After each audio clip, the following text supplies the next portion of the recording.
Forge the Narrative. Hey everybody, welcome to Forge the Narrative. My name is Paul Murphy, your host. I'm joined today by Carl Tuttle. Hey, thank you for having me. And Chris Morgan. Hey guys. Carl's from the Independent Characters, as you probably already know. Carl, thank you very much for joining us. No, thanks for having me on. We've been trying to make this work for a while, and I just finally had an open spot. This is episode 198. We are the Bella Lost Souls podcast.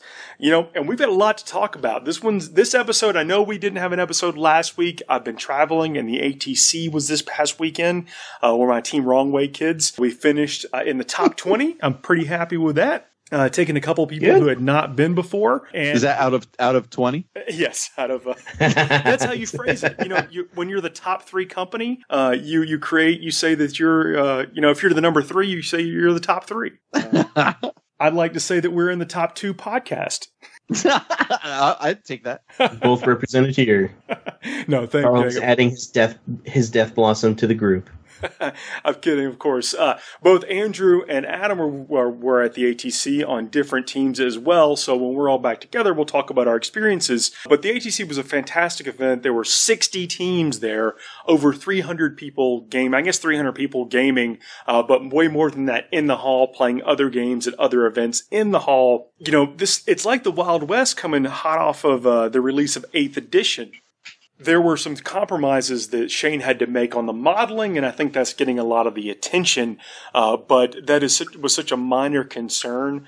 He relaxed not the WYSIWYG, but the painting requirement for this event. And let's just say that there a few people, but it was only a few, took large advantage of that. But I know that relaxing that requirement was one of the big pushes to get everyone on board with moving to 8th edition so soon after the release. So it was a necessary evil for this year, but next year it will be back to normal, where everyone's on basically the top of their hobby game. I had to make some compromises in that regard for the GT I ran a couple weekends ago. When it's this close to an edition change, it's a lot easier to understand people making adjustments to their armies. I think good on Shane for being flexible with that.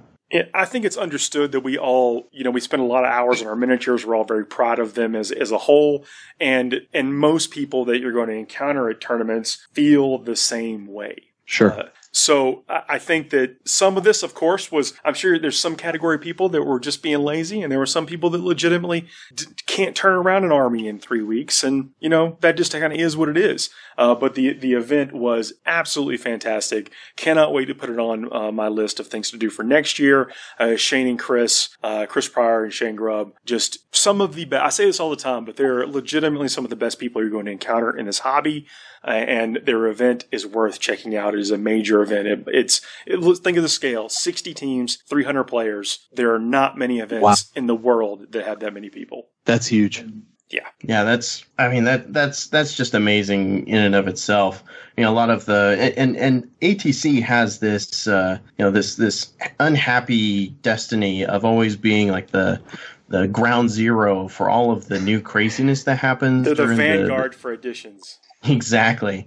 And last year it was Death from the Skies that they were, it was right after Death from the Skies that they were happening. And then, of course, I think 6th and 7th edition were both also summer releases. So, man, kudos to them for being able to maintain that amount of bodies with that close to all these big changes. And of course, we did our customary hit the Buffalo Wild Wing with about 30 other people. We had a big table out on the patio. I think Buffalo Wild Wing is Latin for next to tournaments. Yeah, we went there in Chicago last year too, didn't we? I feel like we did. I feel like that's where I go. But whatever, you chill, kick back, have a couple of beers, eat some hot wings. With fabulous time. We'll talk more about it, but, because everyone's talking about some of the flyers and whatever, but it's a different kind of event. You plan for the skewed list to try to get matchups, but we'll talk about that another time. Right now, I have Codex Adeptus Astartes Space Marines in my hand right now. Can you feel that? You feel the power? Well, I'll jump right into the chapter tactics. They're getting talked about on the Warhammer community page right now. And so you can go and check most of them out in the articles that they're publishing daily on there. And I've seen all these memes already about, like what Death Guard players are doing while they're waiting on all these chapter tactics articles. Because, we assume the Death Guard are coming pretty soon. Codex Space Marines in his hands before the pre-order's up, and all Paul can do is talk about Death Guard. Oh, man, look, they can't show us, a giant scythe and expect me not to have it not be haunting my dreams. It's coming. It's so coming. I can't wait till Mortarion comes out. It's going to be awesome. Well, let's talk about the chapter tactics. There's been a lot of hysteria once people started seeing some of these tactics come about. But they have their limitations. If your army is battle-forged, all infantry, biker, and dreadnought units in a Space Marine detachment gain the chapter tactics, so long as every unit in that detachment is drawn from the same chapter. So still can't mix chapters within that detachment, and then you can gain a chapter tactic for the infantry, bikers, and dreadnoughts. I'm pretty happy they included dreadnoughts in that, because in all actuality, I mean, the dreadnoughts, there's people inside them. They're basically metal extensions of that person's will, and those sorts of chapter tendencies and habits wouldn't stop as soon as they're interred in that. I always was a little bit curious about decisions to omit those in the last couple of codexes. It's an interesting point, and I wonder, if it was just done for some perceived balance reason last codex. But I mean, you raise a good point. And in fact, if anything, they would probably train on how to fight with a dreadnought, right? I mean, you would learn to utilize its capabilities and support them in a way that your chapter does. I don't know if I've been sandwiched in between this type of tactical fluff discussion before. Well, I mean, and it makes sense to... We're just trying to justify it, that's all. Carl, I'm so glad you're here. Justify anything through the lore. I'm sorry. Did it hurt? Did it hurt your brain, Paul? It's okay. No, I'm good. I wanted y'all to get it out. I feel like it's going to be that kind of show. Well, look, I am not, as probably many listeners who listen to my show know, not a tournament player. I have played in tournaments, and I've met great people playing tournaments, but that's not really where I get my most enjoyment from the game. I prefer like campaigns, and I prefer like narrative type things. So usually when I start looking at these types of things, I guess what drives me is not so much, I'm going to utilize this and it's going to be really powerful, so much as, hey, I really think this would look cool with this and these would look good. And okay, how does that work? Oh, well, that's not too great. Okay, well, what can I do to kind of patch that so I'm still in this, realm of the kind of force I was looking to produce, right? And so when I build lists and I organize things, I come from a different direction. And there's nothing wrong with either direction. I'm just saying that's, typically how I approach it. Yeah, I'm right there with you. There's certain points in my list building where I think, well, this doesn't really feel like a Blood Angels army, or this, even if I'm going to a tournament, I still want to kind of keep in the theme of the faction I care about or what I'm trying to represent. So I'm glad you're here, Carl. I'll back you up, Chris. Don't worry. Well, I mean, there's nothing wrong with that. Part of the reason that we play the chapters that we do specifically is because we are attracted to those type of things. But kind of back on topic is that the Dreadnoughts have always been, they're an iconic unit in the game. They get a lot of attention in the books. I mean, I think almost every chapter has some type of I want to say named character, but a Dreadnought that has a deep background and lore attached to it. Sure. So it's cool to see it here and specifically represented. Now it's going to make Ultramarines a lot more powerful. I'll say that with Gilliman doing what Gilliman does. Oh yeah. Now tell me this. Since we're on Ultramarines, I need to know: does Gilliman still operate the same at the same points cost as he does in the Index? This is critical tournament information right here. Let me read the chapter tactic. It says add. I'll tell you this: his power level's the same. Add 1 to the leadership characteristic of all Ultramarine models with this tactic. In addition, Ultramarine units with this tactic can still shoot in a turn in which they fall back, but if they do so, you must subtract 1 from their hit rolls in the shooting phase. Mm-hmm. Now, I would assume, though, that since they moved, they're firing heavy weapons, and this rule that it'd be a -2. Yeah, I mean, because they're moving, right? Yes. Yeah. Yeah, I don't see why not. Yeah. Rabute Gilliman is 360 points. 360 points, huh?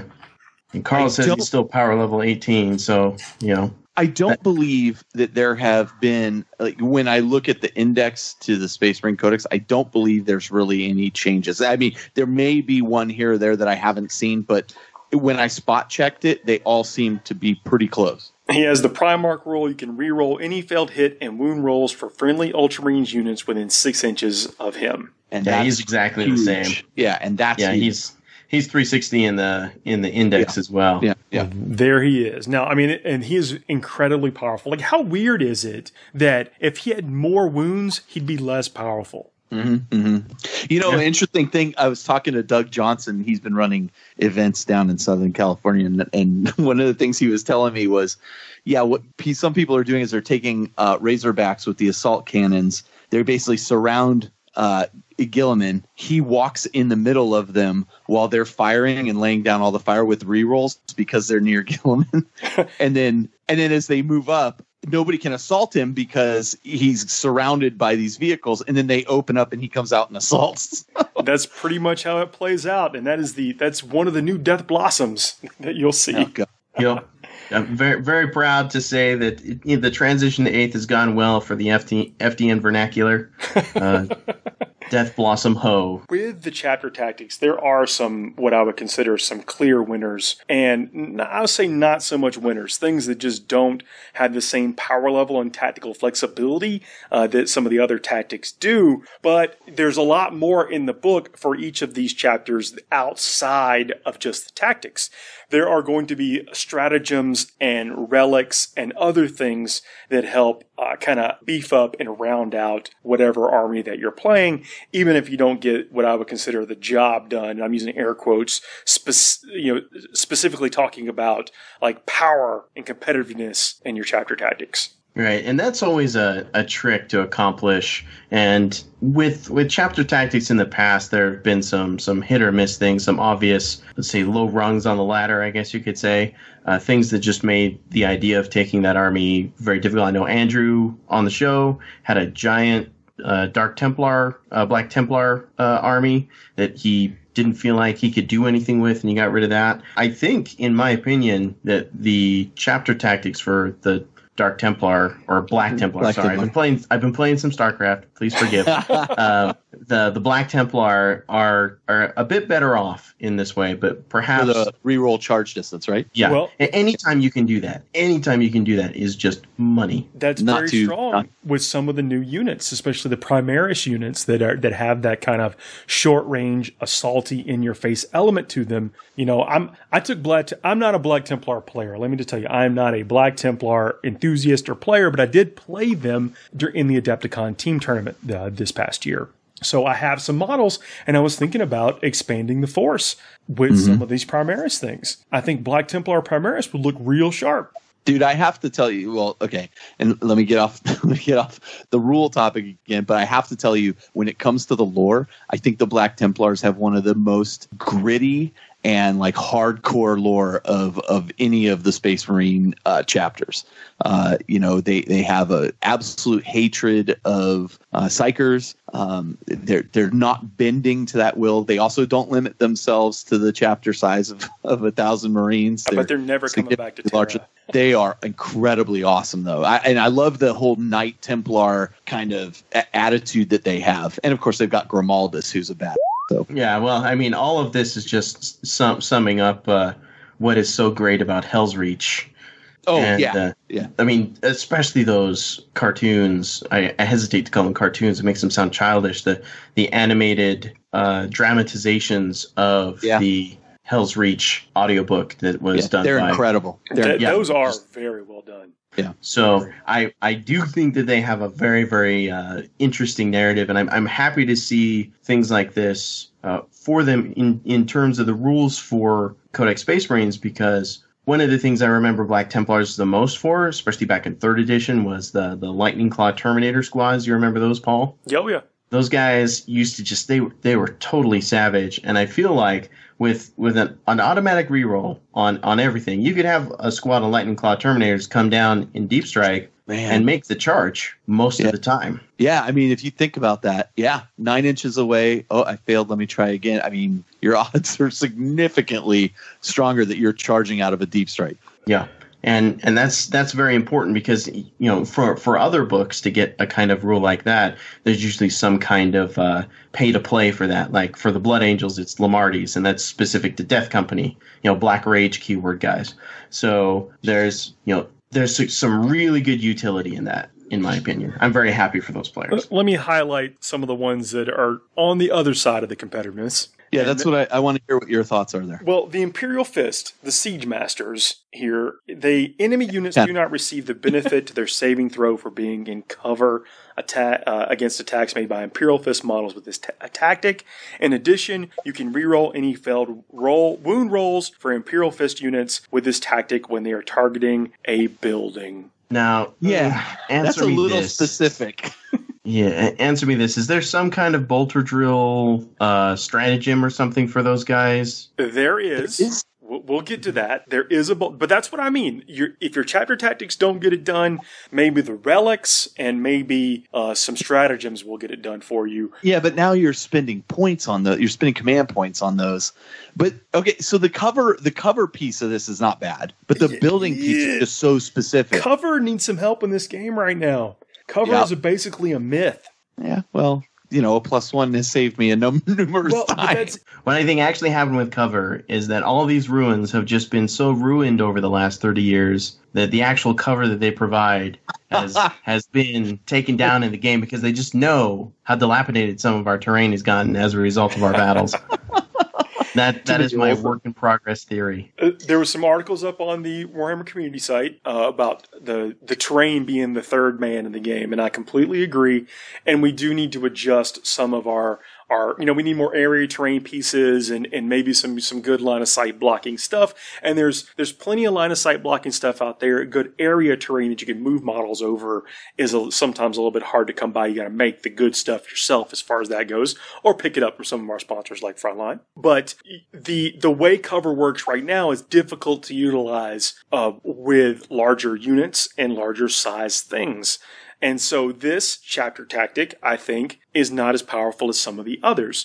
But let me look on the kind of slightly above that on the spectrum is the Salamanders. Wait, can I just add one thing before you move on? Yeah. Here's the thing. I mean, the way that tactic is worded, even if let's say later a new type of cover is introduced that gives +2 or some other benefit, I mean, this will nullify that. That's a fantastic point. I mean, if you're in the best cover that there's available, and it's like something new that has come out that's like, it gives you hypothetically, it gives you a +4 cover save, yet not against Imperial Fists.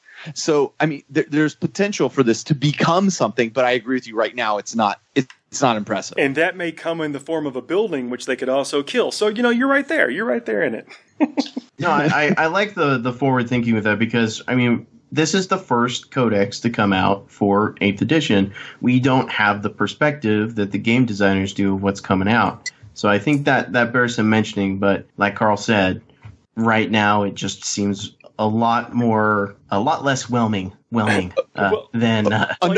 one step above that is the Salamanders. You can re-roll a single failed hit roll and a single failed wound roll made for a Salamander's unit with this tactic each time it shoots or fights. So it basically has a master-crafted item. Yeah, every unit has something. Yeah.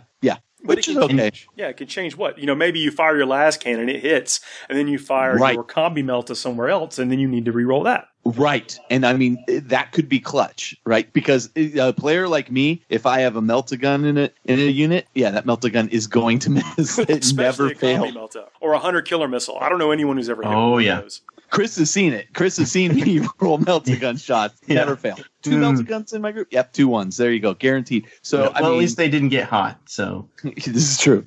It's true. Silver linings.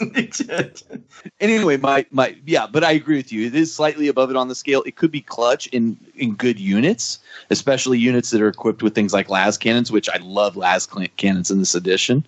So, there you go. Having the built-in rerolls that you don't have to pay command points for is pretty big, Agreed. I think this could also end up being very useful in MSU environments, where, like, with a Salamanders unit, right? You got 5 tactical marines and 1 dude with a las cannon. You have several of those. You have a las cannon in each squad that's going to get to reroll to hit, reroll to wound. Exactly. So, or the flamers. Flamers for salamanders, not too shabby, but not without utility. You could definitely imagine building a list around this idea. Yeah. I won't cover all these because there's a lot of stuff that I want to talk about the book. Can we cover one more? Yeah. Because I'm really curious what you think about the Iron Hands, which is basically a Feel No Pain 6 roll, which is kind of what they had before. I have a little bit different perspective on this, maybe than you might appreciate, or maybe than you expect. It's roll a die each time an Iron Hands model with his tactic loses a wound. On a 6, the damage is ignored, and the model does not lose a wound.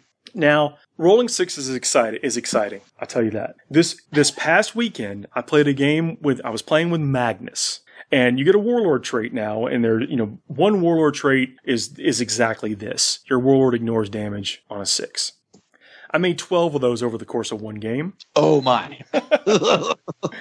You heard it here first, folks. Magnus did nothing wrong. Well, one of those was from a Ravager that Magnus blew up in the psychic phase that then exploded and did 1 mortal wound to him, which he saved, or I should say ignored, and then it blew up the Ravager next to it. Oh my God. So this tactic is the best thing in the world. Okay. Yeah. But I think this is a solid, honestly, to me, this is actually potentially one of the more powerful of the chapter tactics in my mind. Anything that, because these are mortal wounds too. Yeah. And it's on everything. It's on every biker, infantry, and dreadnought. And that's big. Yeah. That's big. Yeah. So anyway, I was just curious what your thoughts on that were. Yeah, I think it is. I think it's very good. All jokes and anecdotes aside, I think it is. It's very good. You think if you're using the Primaris Marines with 2 wounds apiece, you potentially even further extend their use. You good point. Could take Iron Hands, jump pack troops, and they are almost Death Company as well as Death Company do. That's true. That's very true. They're only missing the +1 attack on the charge at that point because they have that 6. So, yeah, I'm with you on that. And this is, I think that these tactics feel very themey, by the way. So if you are a player of the army and a longtime collector, you're not going to be disappointed in them. They do match the established lore. I also feel like in general, like they're not, for the most part, a massive departure from where they were before. Like they kind of go along with that same feel in general. Like Iron Hands, I think, as well in the previous edition used to have basically a Feel No Pain roll of a 6. It gave you a +1, and if you didn't have one, it gave you a 6. That's right. I'm going to overall, I'm going to touch briefly on the relics, the chapter relics. I'm not going to go over what they are, although there are some decent ones. There's some very, very good ones in here. I want to cover how you take them, if that's okay. Go for it. If your army is led by a Space Marine warlord, you may give one of the following chapter relics to a Space Marine character in your army. Named characters such as Marnius Calgar already have 1 or more artifacts and cannot be given any more relics. Note that some weapons replace one of the character's existing weapons. Where this is the case, you must, if you are playing a match play game or otherwise using point values, still pay the cost of the weapon that is being replaced. And then it says, write down any chapter relics your characters may have on your army roster. The relics are free. They replace a bolt pistol or whatever, but you don't have to pay the points for the relic. You just get one. Right. You're paying the points for the item you had before, but you're basically getting the relic at that cost. You see what I'm saying? Yes. Yeah. So the Shield Eternal, for instance, is modeled with a Storm Shield or Combat Shield only. So you have to buy the Storm Shield or the Combat Shield, and you upgrade it to a Shield Eternal. Right. But that's not a 50-point item anymore. That's like steal on whatever the Shield Eternal does. Yeah. But it's basically a buy 2 get 1 free, right? The third one's not really free. You're buying the 2. The Burning Blade is models with a Power Sword or Master Crafted Power Sword can upgrade to the Burning Blade. Burning Blade. Is it still as good as it was? Is it still like... The Burning Blade is... I'll read the Shield Eternal too. Again, I don't want to get just all rulesy all the time, but the Burning Blade is +2 strength, -5 AP. Man, that does not suck. That is brutal. Yeah, it's only damage 1, but you're getting that damage in. Yep. The shield That was a eternal- nice save you had there. Shame if someone ignored it. Oh, I'm in Iron Hands. Never mind. I'll just roll this 6. 40k is easy if you're an Iron Hands player and roll 6s. That's your jam. So the Shield Eternal is models. The Shield Eternal replaces the model Storm Shield or Combat Shield. This relic grants the bearer a 3+ invulnerable save, and any damage they suffer is halved. Yeah, that's not bad at all. And it does it say round down or round up? If you do round up. Yeah. Okay. Okay. That's a good clarification. There's a lot of D3 damage stuff out there. Yeah, but you could march through a bunch of autocannon fire or whatever. You could, confidently walk towards, I think, some autocannon dreads, maybe? I don't know. I don't know. I'm not entirely sure that's still a good idea, but it's a better idea than without it. I'll give you. And here, the Black Templar have a Crusader's helm. And again, we'll talk about, I think what I'm going to do is have some people on the show, some guests like Reese and Doug and some other folks, and we're gonna talk about how maybe they would build a specific Space Marine chapter. That's an idea I'm having. So I've been, of course, focusing on Black Templar because I think that's one of the first ones we're going to do.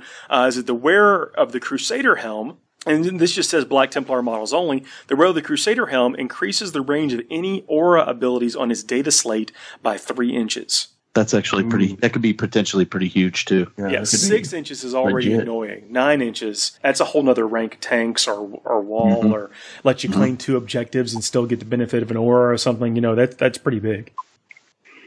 There's a bunch of them. There are 3, 6.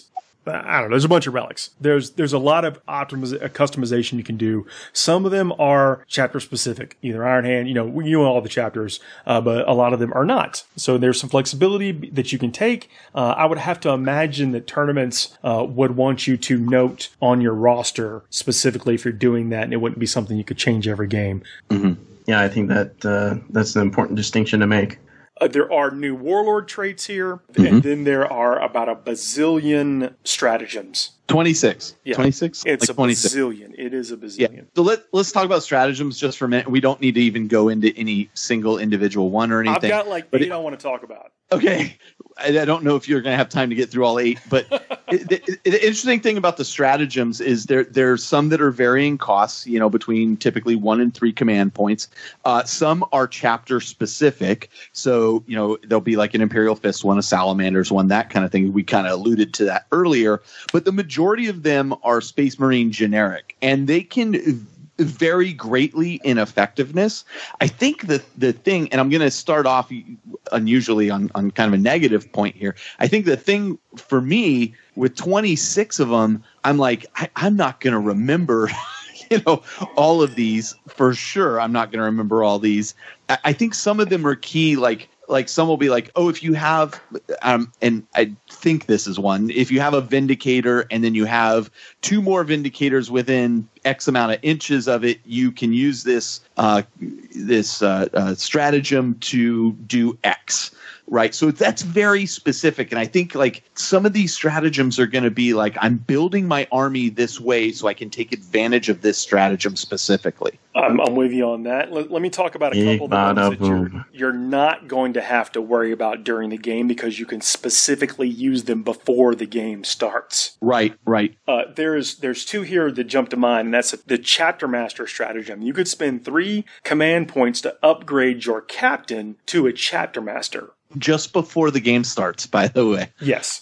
Use the stratagem before the battle. Select a captain in your army. Replace the model's captain keyword with Chapter Master, and replace his rights of battle with the Chapter Master rights of battle, which is reroll any failed hit rolls for friendly chapters within 6, or friendly chapter models within 6 inches of the model.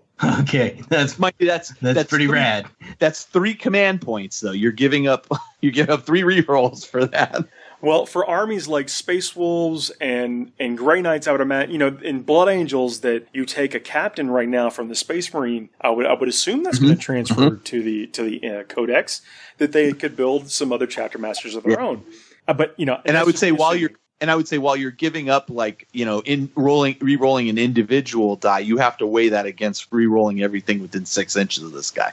Yeah, and that's kind of I think where the trade-off gets really good, because I don't know about you guys, but whenever I need to re-roll a 2-up to hit or a 2-up save with a command point, I always end up seeing that other die roll turn into a 1 or a 2. Yeah. Curse. Without a doubt, I'm going to make this leadership test. I roll a 6. So I'm going to re-roll that. Yeah, it's another 6. It doesn't matter whether it's low or high. It's always going to go against That you. is the true curse of Blood Angel players. Not the other thing. It's the rolling ones. The Relics of the Chapter is another one of those stratagems.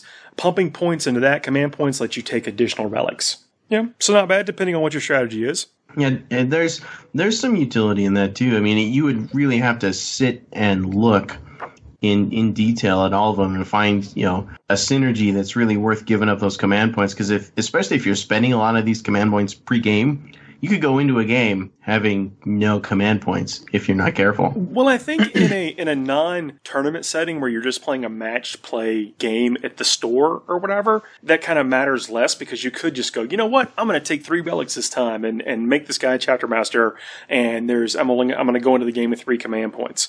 Maybe you don't make that choice in a tournament because you want to keep some of the flexibility of your rerolls, but I don't know, maybe you do. I'm not sure yet. Well, 8th edition is an edition that rewards intelligent player choices.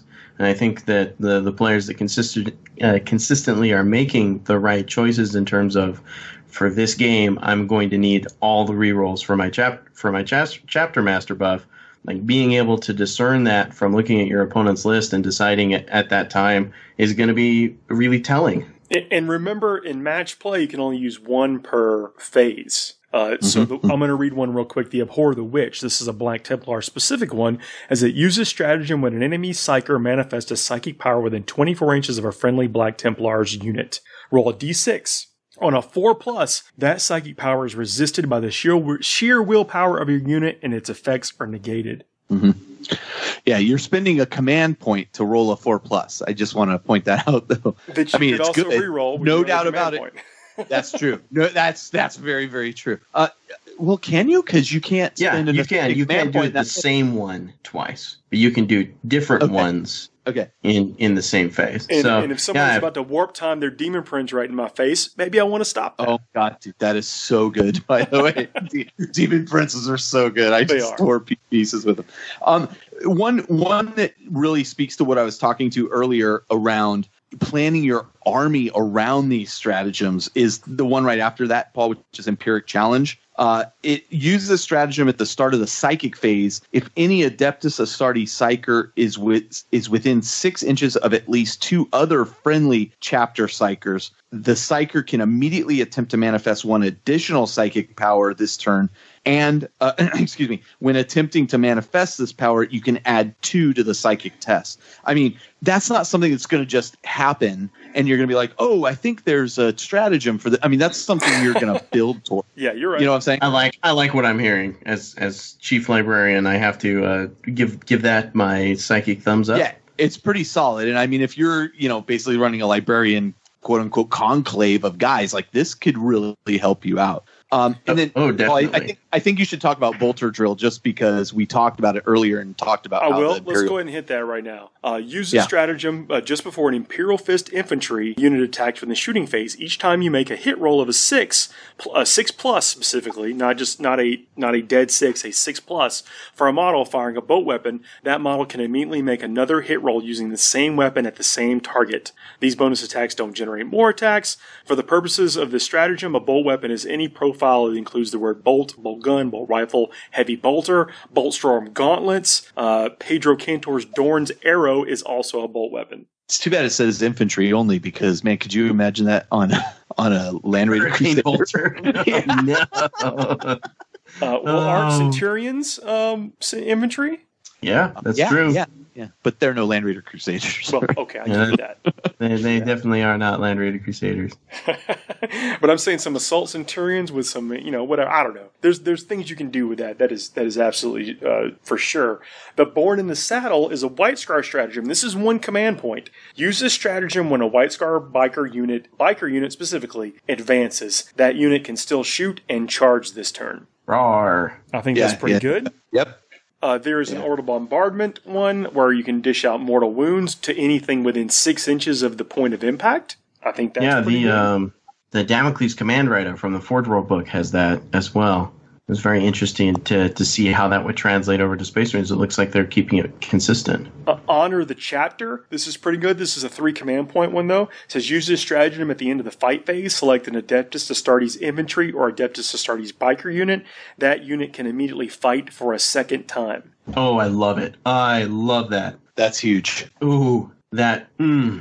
I want to do that with Mephiston right now. Right now, Paul. I don't know if you can use it from Mephiston, but, you know. He's Adeptus Astartes. Yeah, it's cool. But it would, and this is, heck, I don't know. I don't want to say you can't, but I don't think you can. But there are lots of cool things you can use this for. I said we've talked a lot about the Primaris stuff, but I don't want to undersell Assault Centurions. I think they're going to find a place when people start blending all this stuff together. Auspex Scan. This is pretty good. This is a 2 command point thing. This is one of those ones you want to remember you have, Carl. Use this stratagem immediately after your opponent sets up a unit that is arriving on the battlefield as a reinforcements within 12 inches of your Adeptus Astartes units. You can immediately shoot at the enemy unit as if it were the shooting phase, but you must subtract 1 from all resulting hit rolls. Pseudo-interceptor. Yeah, but it's 12 inches. So, people are going to try to be coming in within 9, but you've got a little extra range, even to back them up to make their charge even more difficult. That's a good deterrent. And especially if you've got, Rabute backing you up, you'll still get to re-roll, yes? Yeah, you will. It's any shooting. Oh, that is very good. Pretty much the only ones that are going to be safe from something like that are the ones that are deep striking to shoot. And not to charge. Now we get grief when we start fanboying out over some of this stuff. This is one of those moments where we're reading the stats and we're talking a little bit about tactical usefulness, but we are still gushing over the newness and some of the coolness and still putting together. Wouldn't it be neat if this worked out this way? Again, but 2 command points for that one. And command points, when you start burning them on every neat little trick and widget, go very quickly. They burn up fast, yeah. Yeah, and with an Astartes army, you're not going to be getting the, what is it called, the brigade? The brigade, yeah. You're not getting the 12. You're looking at 9 probably. Huge games, you will, but yeah. I mean, I think last game I played, I had something like, I had 8 command points for my Ultramarines army, and that's because I had Marnius Calgar in the army too, and he adds 2. I mean, but I burned through all of them during the game, so I felt like they were well used. I told our guard player, who we did equip with a brigade, so he's rolling in there with, 100 million command points. I said, you use them all every game. No exception. Burn them all. Yeah, why would you not? You don't win any points for still having one at the end, right? Right. The last one I'll cover here is the tactical flexibility. Can you use one? Oh, hold on, wait. Can you use one? Let's say you're in round 5 and it's random turn length and you roll a 1 or 2 and you're like, if this goes to round 6, I could win. You roll a 1 or 2. I'll spend a command point because the game just ended to extend the game. There's a lot of outcry within the community right now to prevent any manipulation of the start or the end of the game with command points. Essentially, I didn't really think about it until now. But anyway, bless you for not being. I don't know what phase of the game that's in, so. So the last one I'll jump to right now. Again, there's a bunch. There's 26 of them. So I mean, clearly we're not going to get them all, and I don't want this to be just where we just kind of read down them all. You will get the pre-order the book the day you hear this on the 22nd, and then you'll see them all. And I'm sure they'll put more up on the community page. But the tactical flexibility: use this stratagem at the start of any of your movement phases. Select a friendly Adeptus Astartes unit within the combat with the combat squad's ability that has 10 models, and that's the only kind of limitation here, because there's some Space Marine units that have the combat squad ability even though they don't have 10 models. So this is clearly for tac squads, or I guess assault squads. The unit is immediately split into 2 separate units, each containing 5 models. Yep.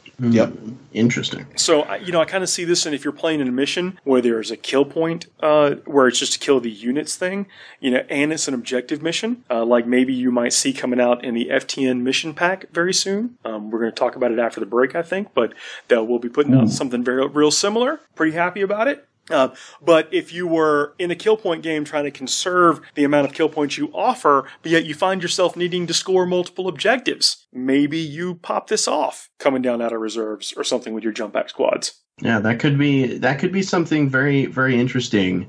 And I can imagine the look on my opponent's face when pulling some sort of shenanigan like that. You mean it's a what, but it doesn't count as a what? Well, I would imagine after you split them, they would be the kill points. But I think that if you were trying to protect your kill point total, and then you found yourself needing more units, then you could use this. And what I think it's really the best for is when you need to deploy first, and you don't want to split your squads up so that you're deploying them separately, and it counts as another round. What do you think, Chris Morgan? So that's what I think the real usefulness of this is going to be. It's like, well, I really needed this to be 2 units. But I noticed that we had the same drop number, so I held this back. Oh, that'd be sweet with some White Scar bikers. Well, I guess you can't use it for the bikers, but you can assault, advance and charge, and it's gonna good times. Good times will be had. Now, Paul, let me ask you one thing before we go to the break, because I feel it's part of my civic duty as a member of the show. What are the new psychic powers like? Okay, there are 6 of them. 3 of them you already seen. Yeah. Yes, of course. There's Veil of Time, Might of Heroes, Psychic Scourge, Theory of the Ancients, Psychic Fortress, and Null Zone. Null Zone is pretty good. Has warp charge value of 8 if manifested. And that's what some of these have. 5s and 8s and 7s. So not guaranteed to get them off. I don't guess. Null Zone has a warp charge value of 8 if manifested. Then until the start of your next psychic phase, while they are within 6 inches of the psyker, enemy models cannot take invulnerable saves and must have the result of any psychic test rounding up they take. Yeah, that's one of the existing ones, right? Yep, it is. Read Fury of the Ancients. I'm very interested in this because this has been a staple of Space Marine psychic powers for, since 3rd edition. Fury of the Ancients has a warp charge value of 7. If manifested, roll 3d6 and select a visible enemy model within that many inches of the psyker. If no enemy models are within range, the power has no further effect. Draw an imaginary straight line between the psyker and that model. Each enemy unit that this line passes over or through suffers a mortal wound. Interesting. I kind of imagine like a psychic linebacker just kind of charging forward. Get out of the way, scrub. I think so. It's kind of Jaws of the World Wolfie in a way, back from 5th edition. But I think the problem with this, and I was talking to Paul about this earlier, is there's no determination on how thick that line is again. And I think we know from previous editions, people would turn their tape measure on its side and just use that edge for the line, but there's no. I was hoping they would have like a specific, like this is how wide it is, and you draw it this, right, the 3d6 distance. So I see them having to FAQ that already, to be honest. Yeah, I mean, and that's interesting because lines technically don't have any dimension beyond just 2 points, but right. People are going to try and manipulate that. I think that is definitely a concern that needs to be some feedback that needs to hit back that way. It's one mortal wound. When that wound is the difference between prize support and not, then I see an argument. Hey, Paul, how much would you have liked that mortal wound against Gilliman this last weekend? Oh, my goodness. Yes, I would have. All right. Yes, I would. I have made my point. Well, that's our initial pass of some of the highlights within the Space Marine Codex. When we come back from the break, we're going to talk a little bit about the big Primaris new units, the Dreadnought and the tank, and then we'll discuss the FTM mission pack. I'll see if I can round up Andrew, but that's after we come back. Right after this segment, I'm going to do a spot with Reese from Frontline Gaming. So when we come back, you'll hear me and Reese. After that, you'll come back, you'll hear me, Carl, and Chris. Righteous. Hold tight, guys. Forced Narrative is brought to you by Dicehead.com. www.dicehead.com. Games, hobby, supplies, and comics. They have it all.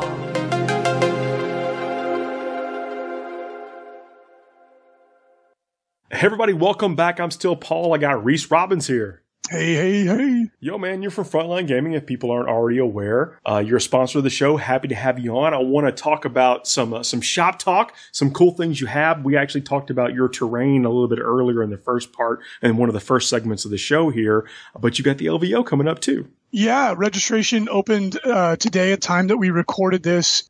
This is a huge day for us. Obviously, the LVO is kind of like fiscal year revolves around it. The ITC year revolves around it. It's a big deal for us. The registration is currently still going absolutely mental. That's a good problem to have. It's exciting. It is like absolutely blowing our expectations away. Multiple events have already sold out. The 40K championships, which we put at 512, is over half full in less than 10 hours. Wow, that is amazing. So people, if you're listening, if it hasn't sold out by the time you hear this, what is the date of the event? It's January 26th to the 28th, 2018 at Bally's Casino, obviously in Las Vegas, Nevada.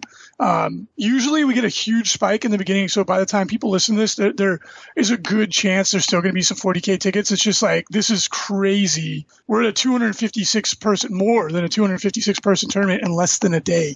This is nuts. I mean, that is awesome, man. It's almost like mind-blowing. I'm sitting here, head swimming with thinking about all, because it's not just 40K. You've got Blood Bowl. You're going to have Shadespire by that time. There's Horus Heresy. What else is there? Yeah, I mean, the 40K narrative event, which is another 40K narrative event, only has 3 spots left. It's about to sell out at 64. We've got the 40K Gladiator, the Friendly, the Doubles Tournament, the Sunday RTT, the Apocalypse game. We have 30K. And those are all selling really strongly, but just like 40K players, we're already at like 400 coming, already. And it's insane. Correct me if I'm wrong, but the Sunday RTT is actually the kickoff for the 2018 ITC season, correct? It is. So we start the season, like that is the first event of the season. So what it is that we break people up into 8-person heats. We're going low tech this year. We had some registration issues in 2017. We tried to go high tech, and it actually caused a lot of events to start late and to not have full brackets, that's not an acceptable situation. So we're going low tech, and we're going like Kumite style blood sport. There's going to be a board with your name on it. Oh yeah. and if you win your game, you write your name on the next bracket. So it's a single elimination. I was ready to dip my hands in glass. I don't know what you were talking about. I don't know. So it's this way. It doesn't matter if people, because people show up the day of. They're like, you know what, I want to play, or like they don't show up because they're hungover. And so it's just like, as you show up, you write your name on the board. If you win, you write your name again. If you win again, you write your name into the finals and you win. Winner take all. They take the prize pot, and then you get a RTT win for the ITC season for 2018. It's a brilliant idea, not as well executed as it could have been in 2017, but 2018 we're going to bounce back. And there's already 140 people signed up for it. Dude, that's crazy. That's really cool. I mean, that shows. I think a lot of it has to do with enthusiasm for the edition, but also the success of the event in previous years. I agree 100%.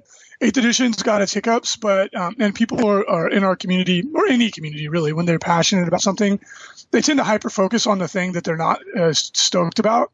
Right now, the bugaboo is like there's a couple units that you can spam out that are not fun, like Storm Ravens is the big one. And there's a couple things like Razorwing Flocks or Brimstone Horrors, which are giving people the feels bads. But that's like less than 10% of the community. They're just very vocal online. Just looking at the big, and I'm not putting them down either. They have real, genuine, and valid concerns. Like I agree. But if you look at the community as a whole, just going off of like our communications with Games Workshop as a store owner, like you literally can't get 40K product right now. It's like damn near impossible to get anything. It's really frustrating as a vendor, but it's like people are trying to order a bunch of Manicores and Ratlings, and it's just not happening. Yes. Basilisk. Everything went out of stock, and you're like, oh my gosh, this is great. My customers want everything, not just the new hot thing, and I can't get it. But like 90% of the community is ecstatic. And guys in our club that have been inactive for 3-4 years are dropping $600, $500, buying new armies, coming back stoked. Like people are loving the edition, right? There is some people who are not for valid reasons, but like that's you can't please everybody, man. I mean, and you're missing for the trees. You really are. It's like, okay, is flyer spam a problem? Yes. Is it going to get fixed? I would bet money that it's going to get fixed, right? Just hang tight. Like, let a codex come out first before I start drawing conclusions about the edition. Well, we know we're going to get 10 codexes before the end of the year. Yeah. And we're already in July. Yeah. So that means we're getting 2 codexes a month or whatever. Yes. Before January. And if you don't think that's going to radically change things, you're crazy. Like, and they've already told you chapter approved is coming at some point in the future. And again, we can't disclose what that is or what's in it, but just go back and look at the old chapter approves. You could probably make an educated guess. Yeah, you could probably make an educated guess as to what to expect from it. You know, look at what they've done with the General's Handbook. Let's just step back and just be gamers for a second, if that's okay. The General's Handbook was a shot in the arm to the Age of Sigmar community. It did radically change how things were played. It rebalanced certain things in certain ways, and it already had people talk, and it got people kind of quieted down. Now, there are some things that are what I would consider still really good, but people kind of know that segment of players know that the next time that General's Handbook rolls around, they may get some relief from it. Exactly. They've already made the commitment that they are going to change points on units, that they'll change rules if they need to. They want to do points as the preferred way of fixing things. It usually works. And they said that as the General's Handbook evolves and we get more of them, and they've already showed us this, right? Like Fire Slayers in Age of Sigmar were overpriced, and nobody was playing them. And they've already gone, hey, look, these are the new points. And all of a sudden, these units that were undesirable are red hot now, and they're awesome, right? Because you could get like 3 units for every 2 that you were taking. It's a huge increase in efficiency. And all of a sudden, it revitalized this whole army. And we're going to be selling them. People are going to be playing them. They're going to have a lot of fun with it.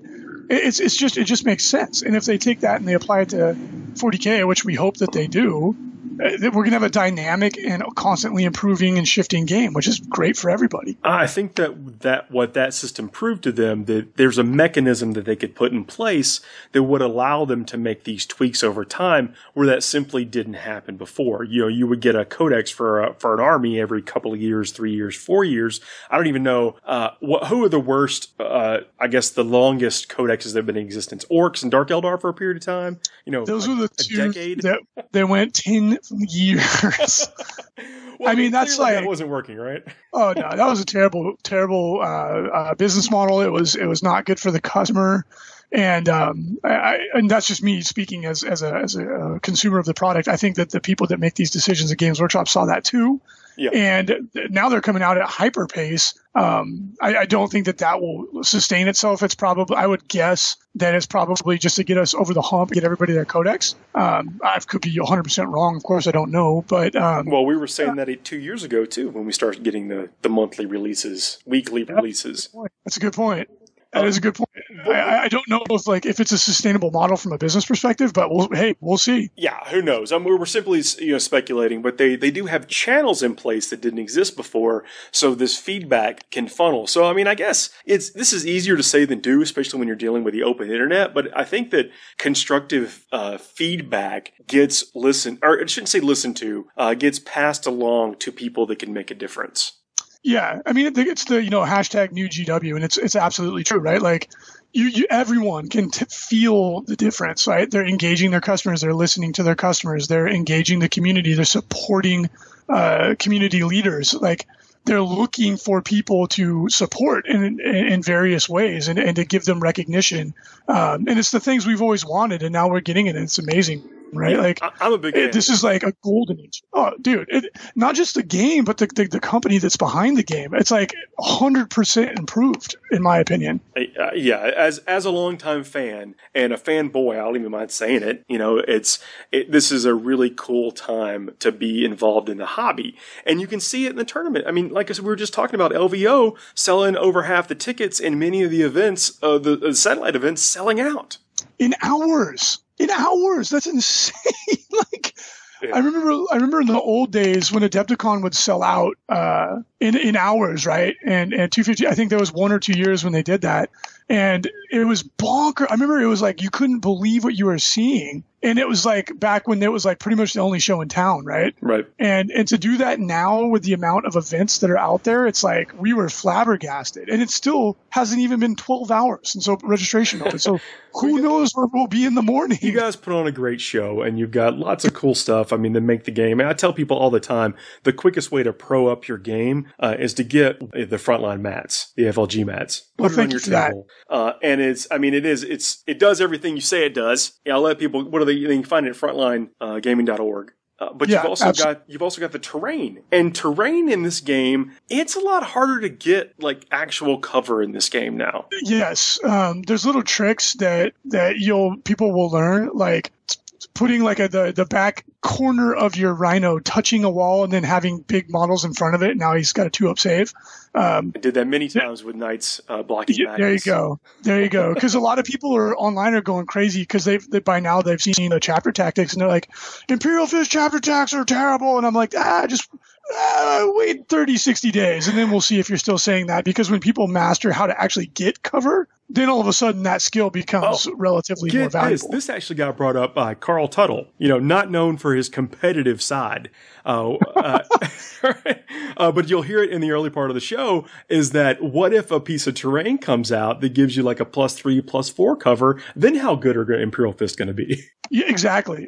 And who knows, right? Because we've only gotten, that's what I keep telling people. I'm like, we're playing Index 40k, right? Like we've at this point, people will be seeing the Space Marine Codex, and it's like you've got maybe 20% of the game right now. There's so much yet to come. Just hang in there, right? It's like there's so much coming. The third edition book came with all that, and then I can't remember what edition of Fantasy, but there was the Ravening Hordes book. It was we're dealing with the get you by stuff right now. Exactly, and people are drawing these grandiose conclusions because it's just you have an internet connection and you're bored. I do get it, but it's like, come on, like wait for a codex to drop before you go crazy. Just give it that much time. And when people see how much change is coming, how much cool stuff is coming, I think it's going to really change opinions. But again, like we said, 90% of the people out there are over the moon stoked. Yeah, because everything is playable. I shouldn't say everything is playable, but most things are playable simply for the fact that models get to interact with other models. Yeah. And specifically the job we had in the playtest group, and obviously I can't divulge too much, and you're not asking, but this is something that's been out there. The stated goal was to try to make every unit good. Of course, we didn't hit the mark at every time, but I really believe, honestly, that for the more so than in pretty much any time in the past, you can kind of close your eyes, pick a unit, and they're not going to suck, right? They're going to be pretty good. You can make them work and have fun with them and put them on the table. Of course, I'm sure people listening to this, there's things that come to their mind. They go, but what about this one? But it's like, yeah, but well, it's context, right? Zoom out. Exactly. Context is that right now the game state changes in a 7th edition game. Now, I loved it. I played it as much as I possibly could, but the game looked the same on turn 2 as it did on turn 5. Most games, most high-end competitive games, and that is definitely not the case with this edition. Yeah, you had the immovable object versus the irresistible force in 7th edition, and some people liked it. I didn't. I've been very vocal about it. I hated it. You couldn't get me to play 7th edition at the end because I like creative lists. I don't like math hammering stuff out so much. Not that there's anything wrong with it. Some people loved it. Some guys on my team loved it because they were good at it. It clicked with the way that they thought. And Age of Sigmar became my game of choice because it was much more about maneuver. There's still math hammering in there too, of course, but it was very quick and deadly game, and it was fun. And then all of a sudden, 8th edition is very similar to that. Yeah, and I think that by the time the LVO rolls around, we're going to have these 10, 11 codexes in our hands, and possibly, we're completely speculating, but possibly a chapter approved. And so the game is going to be still within the structure of how things interact, but it's going to be a lot different. Yeah, I mean, who knows how much material we'll have at that time, right? Like but there's going to be a lot. GW's told us this, and it's like it's going to be a radically different game. Like everything is there's so much material that could potentially be introduced into the system that it's going to just change the way everybody plays, not just the codexes that come out. So I'm very excited for that. I think so too. And before we get too deep talking about cool things like Space Marine chapter tactics, where can people get LVO tickets? Yes, please jump over to LasVegasOpen.net, LasVegasOpen.net, and you can pick up your goodies. There's still tons of space. Don't feel like, oh, I missed out. Some of the events definitely have filled up, but we're talking about like 3-4 events out of dozens. And are there wait lists? Because there will be some churn, I think, of people over the next few months. Always. There always so is. So get on the wait list if there's something that you want to take part in that may be currently sold out right now. Exactly. Jump on the wait list, and you more often than not we can accommodate people, but definitely jump over there, grab some tickets. If you do want to come and participate, they're fully refundable up until 30 days before the event. So even if you're thinking about going, you may want to jump on a ticket because you could probably offload it later if you change your mind. And it's an absolutely super duper fun event. We have the biggest 40k championships event in the world, one of the biggest Age of Sigmar championships event in the world, huge 30k event. We have War Machine Hordes, Malifaux, Infinity, X-Wing, Armada, Bolt Action, Team Yankee, Flames of War, hobby seminars. There's going to be seminars from professionals from Games Workshop. There's going to be other manufacturers that are going to be unveiling new product. It is really an incredible event. It's fun. There's things for your wife or significant other non-gaming friend to do during the day that are organized, and they're a really good time. Organized by you guys, or just because it's Vegas? No, by us, our staff. There's actually a group now. They have a Facebook group and everything. It's the Daytime Social Events, and it's predominantly wives and girlfriends, although it's not restricted to that. Anybody can go. But that's just kind of who it ends up being. And this group of women have become really good friends over the years, and it's grown to like 30-something girls, and they go out and they have a blast. Like they go to Madame Tussauds, they go to cruise around the Strip, they go to Old Vegas, they go to brunch. So if a part of the equation of coming to the event is bringing your spouse or your girlfriend, feel confident that they're going to be welcomed with open arms and have something fun to do. A lot of times what we get is people are like, my wife can't wait to go to the LVO next year. And I'm like, yes, that's amazing. Man, that's pretty cool to hear. It is. It grew organically. It kind of sprung up, but it's turned into like, to any event organizer out there, that's an idea that you might want to steal because it has worked very well for us. I mean, it's important. I mean, just for having something to do. I mean, I'll mention Warzone real quick. I mean, we focus on the social aspect of it. So the actual, the room itself is welcoming to anyone who may not necessarily be gaming. And it's important. It is. Because like most gamers go through a phase where they're like really competitive and they really want to like go out, oh, I'm here to win. I have my training montage and I'm like lifting models and practicing rolling dice and all this stuff. But that phase often comes and goes. And then the people that are longtime players, like you and I still play to win, absolutely, and I know you do too. But I'm not really bumming about it if I don't win a game. Yeah. For me, it's about seeing the people that I see at events that have become really true friends over the years, and that's the thing. The community is the thing that keeps me excited and engaged about it. I'm not depressed if I don't win a tournament, Even in this few minutes we've talked about, I mean, how many, whether you mentioned, I think 10 or 12 events just casually during the course of this conversation, and the social aspect of it, and the fact that it's in Vegas and there's plenty of stuff to do that's even unorganized by you guys. I mean, you're right there in the heart of it, right? We're on the Strip. You are on the Strip, right? Like, there's so much to do. It's silly. It's just it's a fun time. Like, we tell people, like, come to compete and have a good time, come to take the hobby seminars up your game, come to just be social. But really, it's just a fun trip. Like, it's a fun vacation. Plan to come and see your friends, have a great time, and that's the best way to come and enjoy the experience. Well, obviously, people are on board. I said with the sheer volume of tickets that are sold, and then I think by the time, if you were hesitant about what you think the landscape of the tournament is going to be right now, just know that it won't be the same. There will still be Boogeyman List, and there will still be things, but it will be very much 40k 8th edition with most of the game there available for you to play. Absolutely. And there's a flavor of 40k for everybody at the LVO. Like, literally, We have the Gladiator, which is no restrictions, 2,500 points, hard boy style. Like, regardless of what direction the tournament structure goes, if there's restrictions implemented or not, although the community is asking for it, there's going to be a venue for, like, bring your Taunar, bring your Revenant. Go crazy, have fun. Bring 7 Stormraven. I don't care. Do whatever you want. Like whatever fits. Whatever fits. Go and play that way. There's the Friendly, which is old school combined.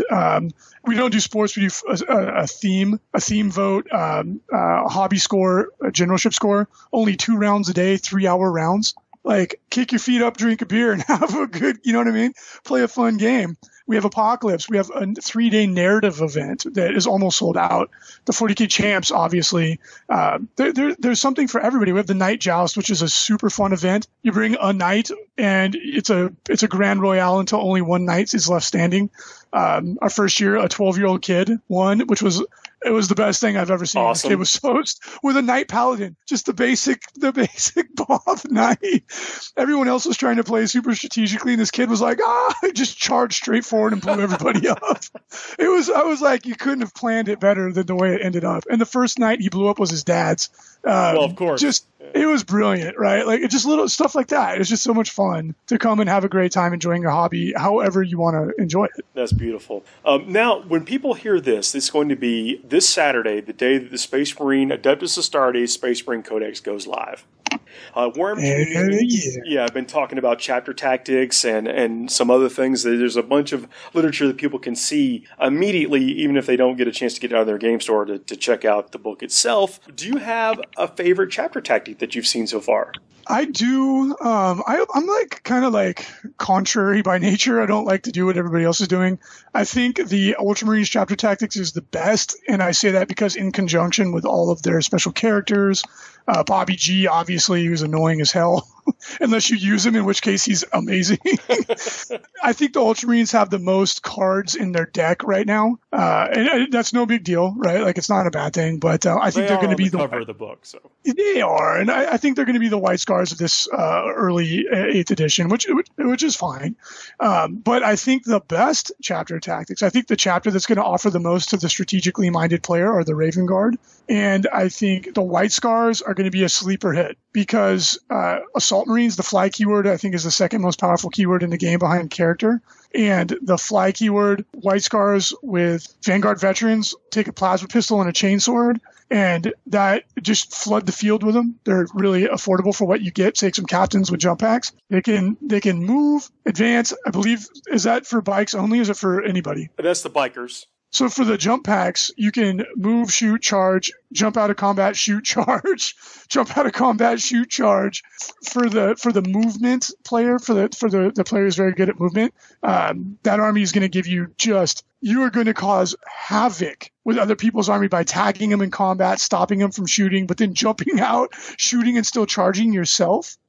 I think for the canny player, White Scars and Raven Guard are going to be incredibly good. Most of the chapter tactics have like two little rules that they give you, and the one for White Scars is move an additional 2 inches in addition to the distance rolled when they advance. In addition, the White Scar units with this tactic can still charge in the turn they fall back. That's it. It's good for everybody, obviously. That's really, really useful. You fall back and then you can charge something else. Imagine strategically falling back out of a combat towards another objective that's held by your opponent, and then you charge him. Like, no one else can do that, right? Like that's a game-winning ability. It just doesn't jump off the page at you the way, say, Ultramarines do, which being able to fall back and still shoot is brutally powerful, or like devastatingly powerful, because you're already seeing the Devastator Bobby G army kicking everyone's butt. So now they just got better. They just got significantly better.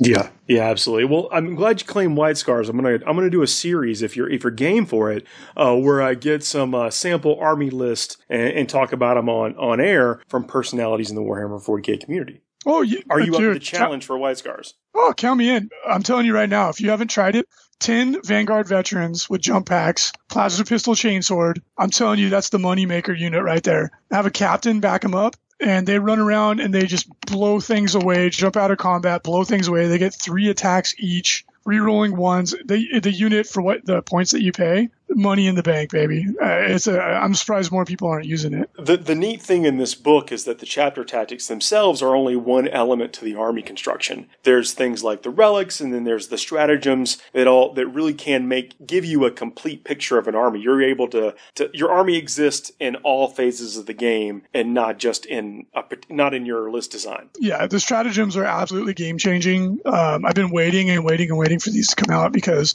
it's going to take people time. It's going to take them time to realize how impacting these are. Try them all. There's things in there that you can do with the stratagems that will make units that aren't appealing now absolutely all-star units. And then, like you said, there's relics. Like the Emperor of the Banner of the Emperor Ascendant is like borderline too good, in my opinion. That thing is crazy good.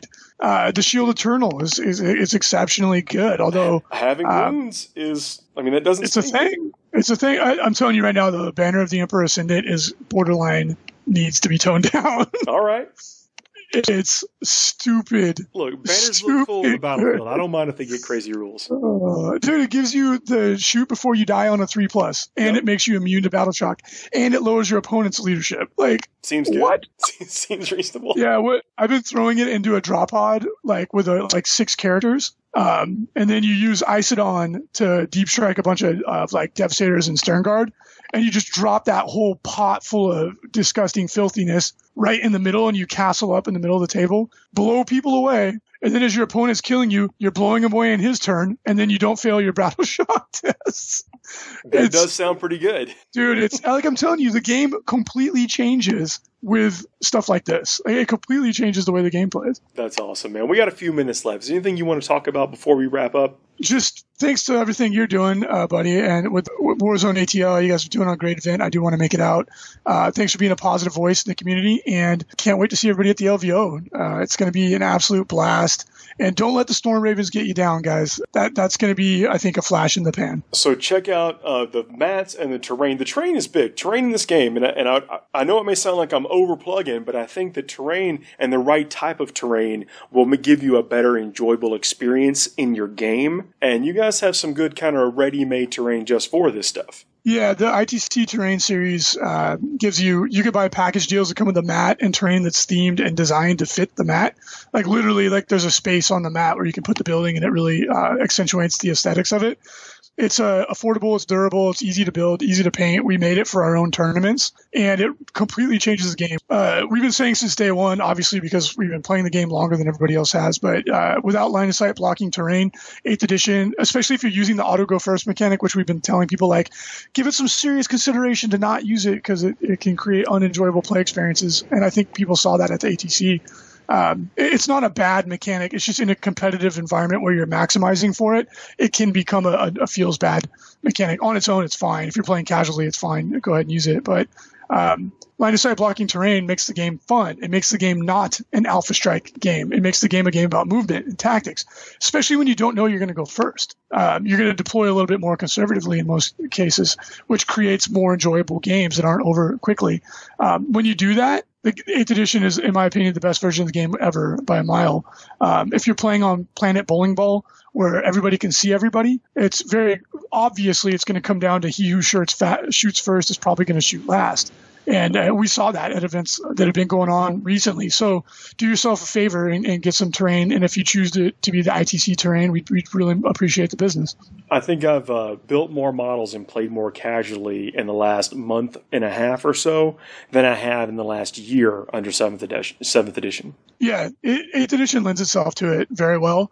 And I think, like we're seeing with the Space Marine Codex, people are incentivized to play a themed list that's also good. And then some of the more outlandishly bad stuff, GW has already shown that they're willing to fix it in FAQs and stuff like that. So if I was someone out there listening, I would have faith in them that they're paying attention to your pain points and that they're going to take action to alleviate those, I would hope, sooner than later. Absolutely. Well, check out the product at frontlinegaming.org. Get your tickets for the events at LasVegasOpen.net. Did I get that right? You did. People are going to have a blast. Yeah, indeed. I hope you can make it out, buddy. And thank you so much for having me on your show. I appreciate it. Have a good night, man. You too, brother.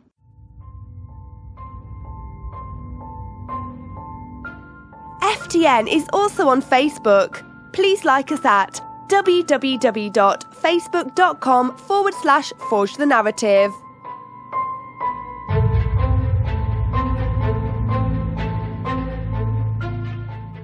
Everybody, we are back. I've still got Carl Tuttle and Chris Morgan. Yeah. Righteous Fury, man. I hope everyone is enjoying the Space Marine coverage. We'll take a quick break from that to talk about the missions. Back, I guess it was, 6th edition? 5th edition? Yeah, it was 6th edition. That's right. Put together some FTN missions that really tried to capture the spirit of the game, because I do believe in my heart of hearts that the way to balance the game is through points and through mission design.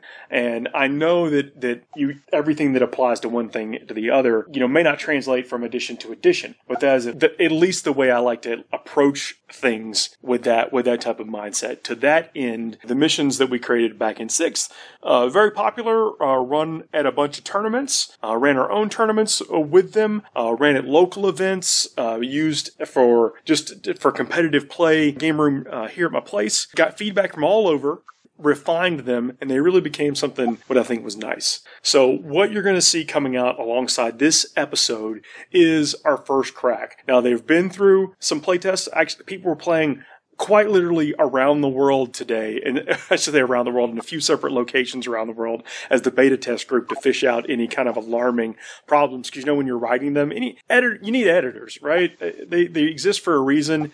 Sometimes what you think in your brain doesn't always come out on the paper. So after some initial play tests, we've gotten to where we are now, and that's what you'll see. There'll be a link in the show notes, and I'll put them up on the forgethenarrative.net under the tournament pack. The old one's there right now. The new one will be there hopefully by the time that you hear this.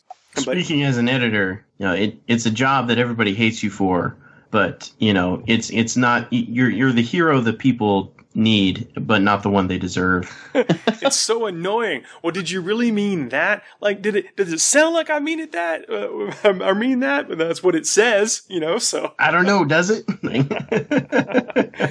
Oh, but they're going to be in the same style. You got some cool chaosy watermarks that Go Boy did for us a bunch of years ago.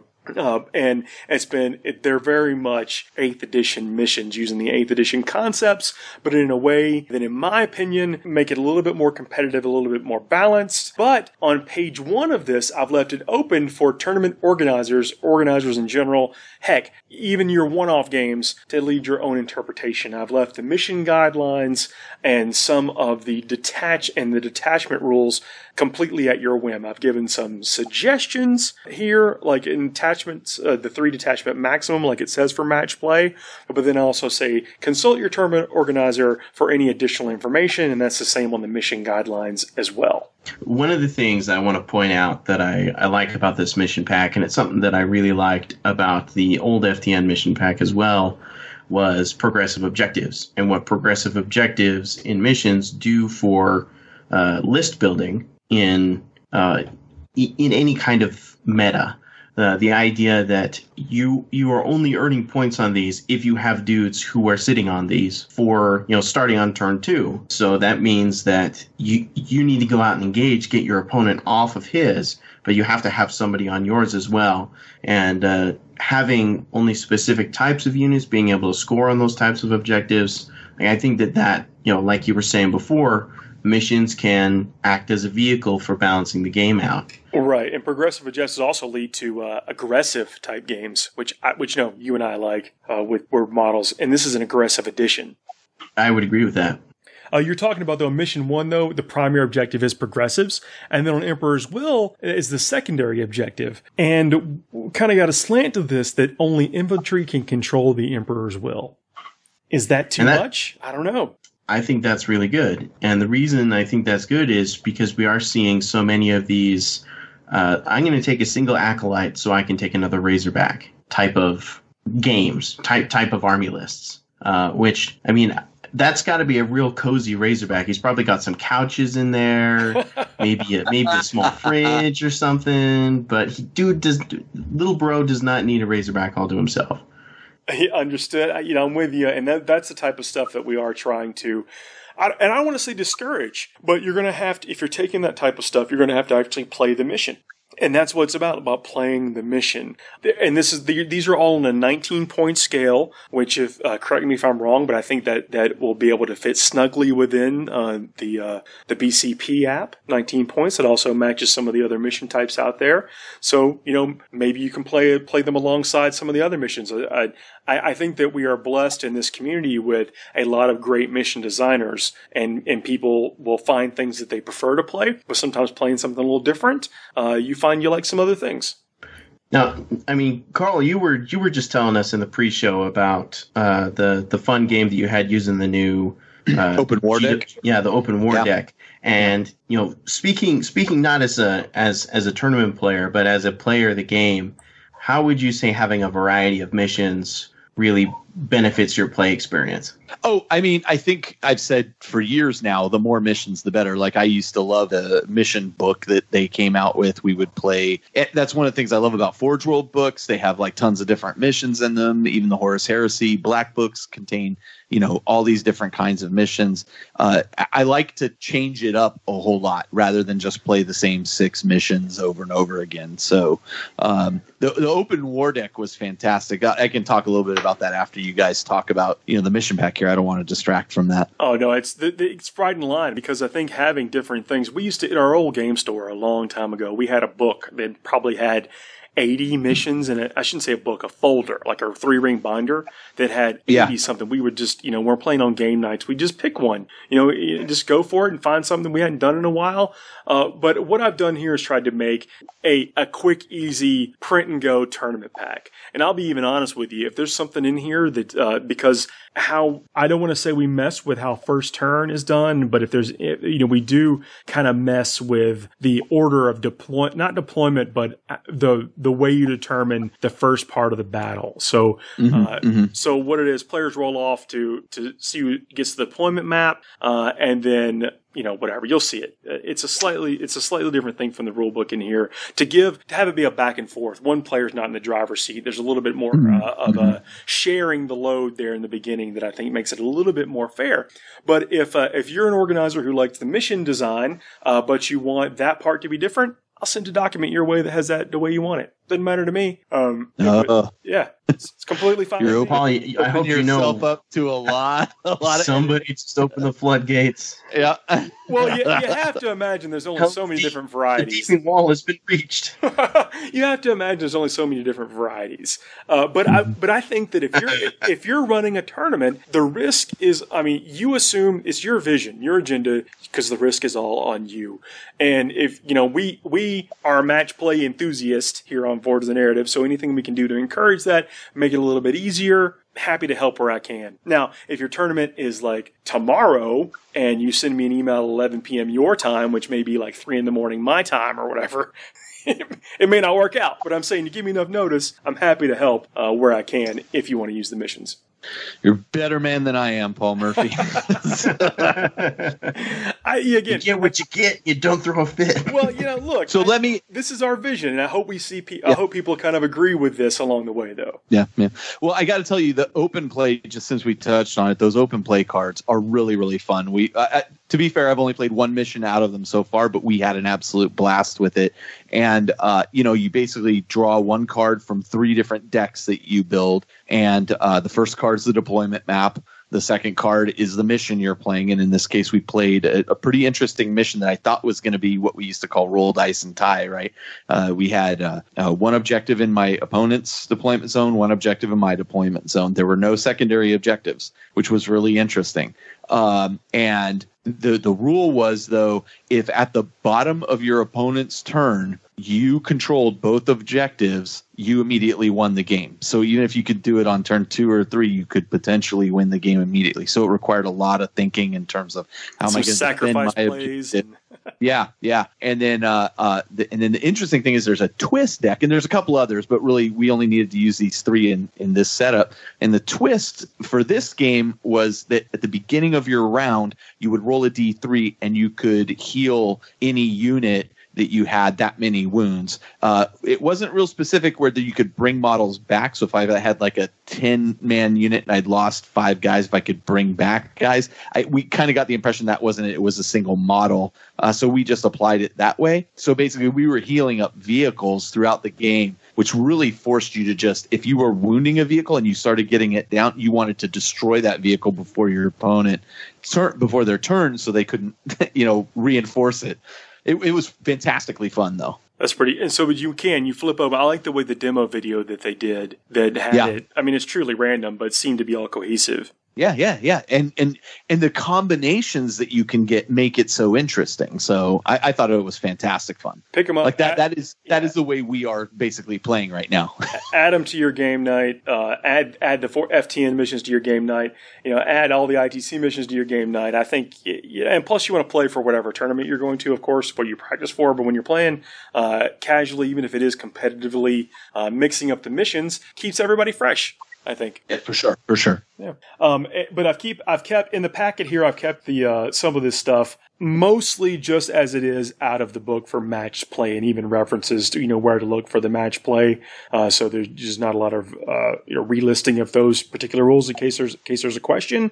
But there is a place here for mission guidelines and detachment alterations. There's a lot of clamor out there right now for people that would like to see a limit on certain types of detachments, enforce you to take a specific detachment as one of your 3. There's all kind of people out there talking about how to possibly change the game. And I believe it should be up to the individual tournament organizers what they want to do. But sure. In this packet, we've kept it somewhat open and very much in line with the main rulebook. But enough about that. Download it. There'll be a link. Please let me know what you think. More comments, the better. That's how we make better missions. And there will be more coming. Especially there'll be some that are designed for win-loss. There'll be some that are designed for specifically for battle points. There'll be some in between. No end to what we can do. I think this is going to be a great addition for both kind of tactical missions to play into the game that is also a little bit more strategic. Yeah. But let's talk about more Space Marine stuff.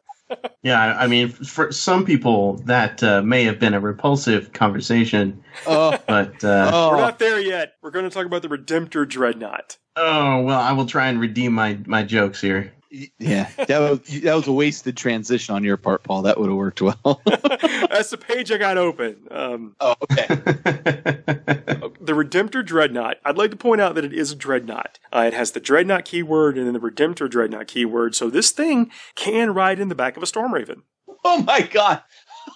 It's massive.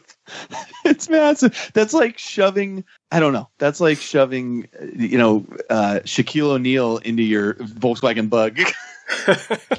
I can just see like a Storm Raven, trying really hard to it's kind of like the low rider version of a Storm Raven. Well, Contemptor Dreadnoughts also specifically have the Dreadnought keyword too, Dreadnought and Contemptor Dreadnought. So that's happy to be cleared up. And the Leviathans, in all fairness, the Leviathans also can be transported in Storm Ravens. They're comparably sized. Storm Ravens do everything now. This model is massive. I mean, this model is huge. I don't know how big that base is, but it's got to be. It's a larger base. It's bigger than 60. I don't know what the actual millimeter is, but it's larger than the Dreadnought base. It is the size of the, what is the Dreadnought, the big stocky one from Forge World? That's the Leviathan. That's the Leviathan Dreadnought. I mean, I want to say it's maybe even slightly larger than that, but it's huge. What are the Primaris Marines that are on the jump packs? Is that the Intercessors? Intercessors. That's the Inceptors. The Inceptors.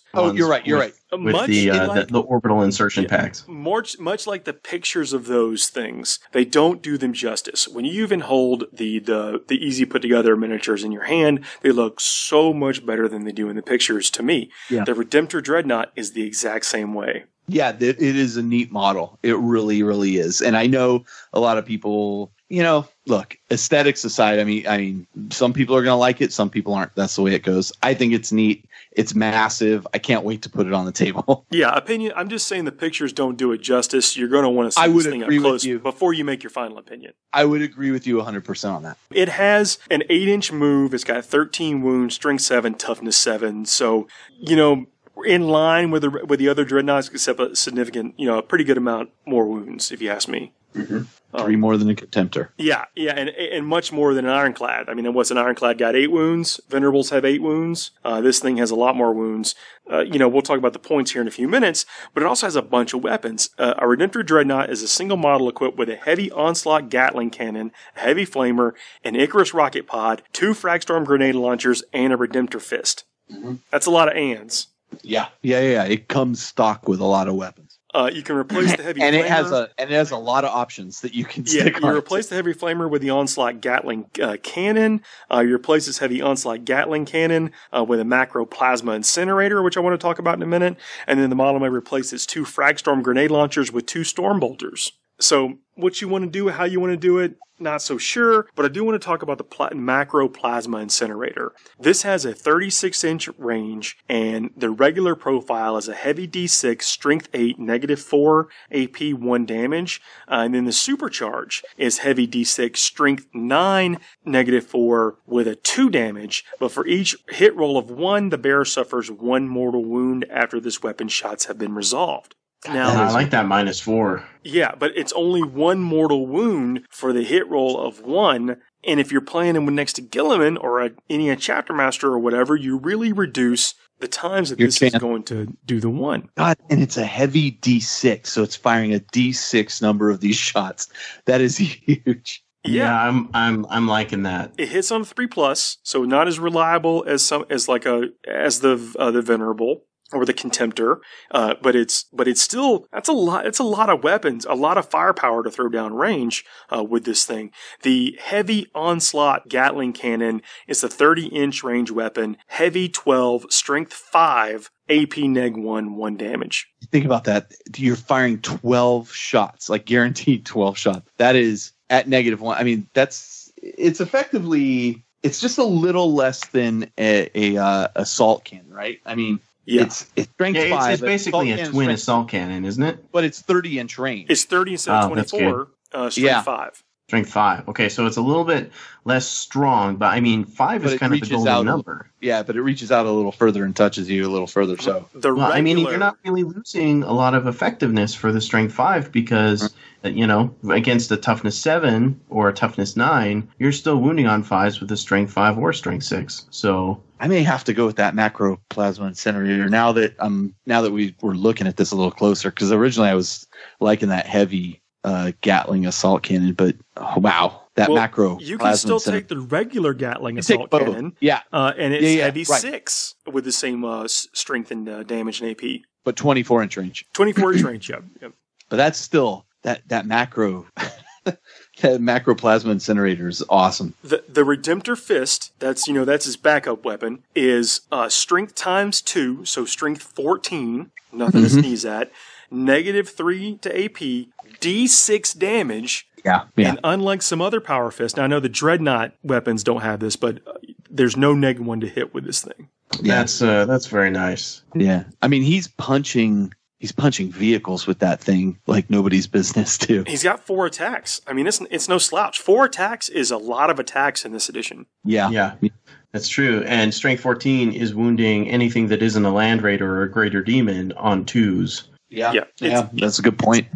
It's power level 10. You can pretty much do all the upgrades you want without increasing the power level. And that's pretty interesting, by the way, because like one of the things in the mission, it revolves around power level. In one of the missions we're talking about in the FTM pack, one of the objectives has a modified No Mercy to where it has a percentage of power level that you eliminate from your opponent. Right. But if you're playing in a power level game, you can get pretty creative. That can be a very powerful, aggressive game because you're taking all these things and none of the stuff that we talked about, none of the switches affect the actual power level. Yeah.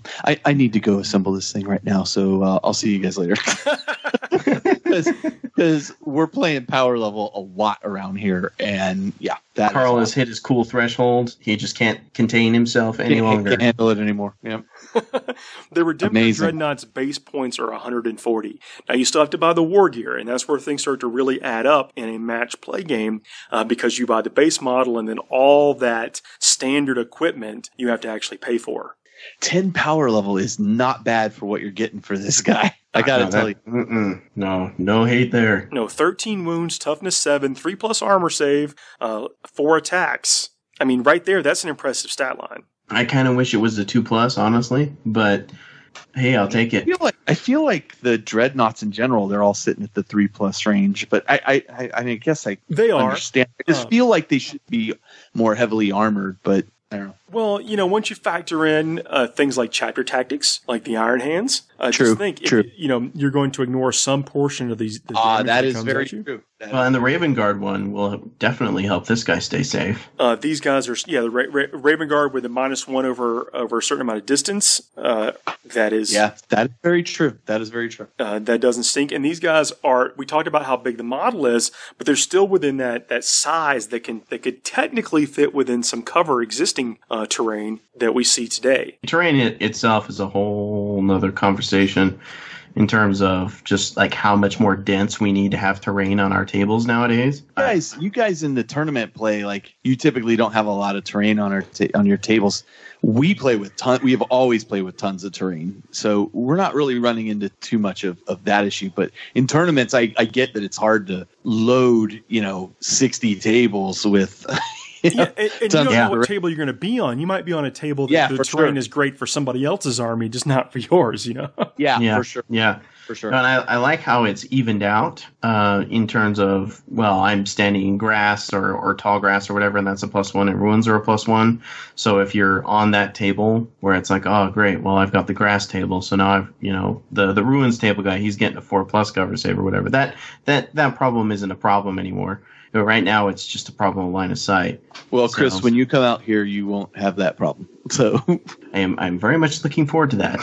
Man, that'll be awesome. Lots of pictures and updates regularly. Yep, there will be shenanigans. So that's the new thing, and we will talk about the if we have time, the aggressors and some of the other stuff. It might not be on this show, but on other shows, there's lots of new stuff coming out with the Space Marine Codex. One of the other big things that we've already seen pictures of is the repulsor. Mm-hmm, mm-hmm. That was Chris, which is growing on me. It's growing on me.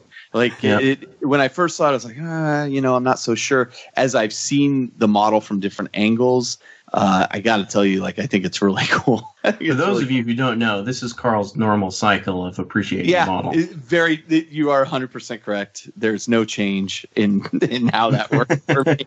This is not an imposter Carl. This is the actual Carl, right? Next it'll be the Repulsor is my favorite tank. Well, you guys have read Dark Imperium, the book, and yes, the Repulsor is featured in there. Yeah. I think kind of all the new units are featured in that book. Mm-hmm. In very cool ways. Yeah, but the Repulsor actually crushes with a spoiler alert, so this is only for a slight spoiler.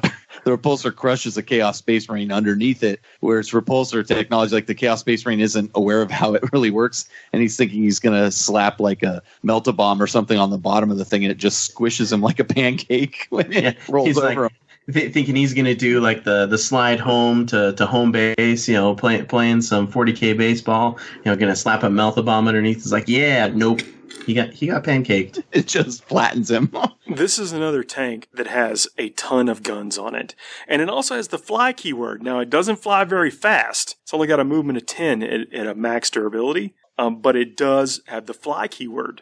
Oh, that is so good. Clutch. Being able to disengage with a Land Raider. Yep. Ramming vehicles. With all its guns, man. Yep.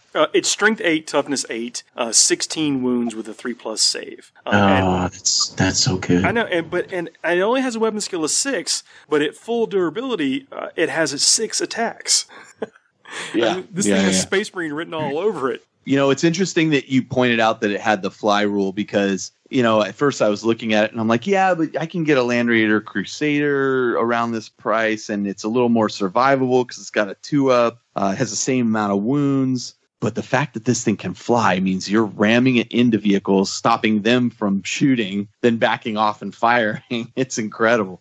Well, things with the fly keyword themselves. If you're ramming a Storm Raven or whatever, it can still back up and shoot itself. Yeah. But like if you're ramming a Land Raider, for example, you are you're disabling that Land Raider basically for a round of shooting. That's incredibly useful. Yeah. I think this thing is a good tank. So the Repulsor is a single model equipped with a heavy onslaught Gatling cannon, a twin heavy bolter, an Iron Hail heavy stubber, an Incarus Iron Hail heavy stubber, 2 Crack Storm grenade launchers, 2 storm bolters, and auto launchers. So I think they strapped as many weapons as they possibly could on this thing, but they're pretty good. A lot of them are within that 36 to 24 inch range band. You can upgrade it to have las cannons, twin las cannons, but it has basically just a fistful of guns.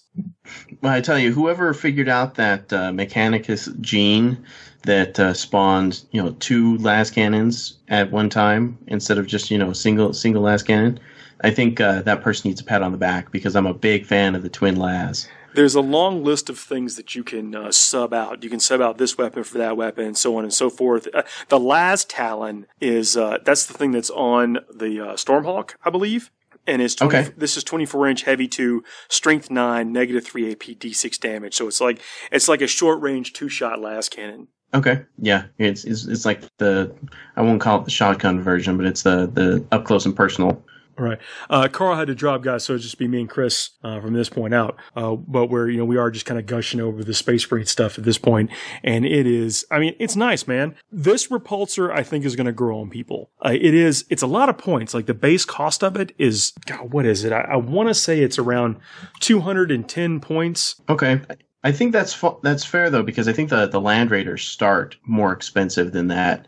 And the only real difference between the two is the 3+ on the armor save, but the fly as well on the repulsor side. Yeah, so I think that kind of balances out. 210 points as opposed to a Land Raider Redeemer, for instance, is 244 points, where a regular Land Raider is 239 is his base cost. But that's without war gear. You still have to buy the war gear after that. Yeah, and how that pans out, I mean, that you know how math works in 8th edition. That would take the rest of the show to figure that out live. Right. But this does carry 10 Primaris infantry models, and each I was just going to bring that up. Mark 10 Gravis model takes up 2 spaces. Yeah, and that is like the highlight for me for this tank in particular is finally there is a way to get these guys into something and where they can actually do something. Like the biggest problem with Primaris Marines that I've had is having to walk them across the table. It's basically consigning them to hold it down on the home field, the deployment zone, unless of course you're the Inceptors, because those guys they don't care about long distances. I'm very very stoked that I can finally move my intercessors up and these other big guys, the bullies that are coming out. Yeah, now you can put them in this beast of a tank, scoot them across the table. I'm glad you brought up the Inceptors because they are getting a weapon option. They're getting their plasma exterminators, which are pretty cool. They're Assault G3. Oh, that's so great. And they've got 2 of them. Yeah. So it's like on 3 guys, and they follow the normal rules for plasma, right? So strength 7, overcharge for strength 8. Strength 8, yeah, and on a 1, the bearer is slain, though, unfortunately. Yeah, so what That's you're going to... overcharge, supercharge it. Yeah. And oftentimes you may not even need to do that, right?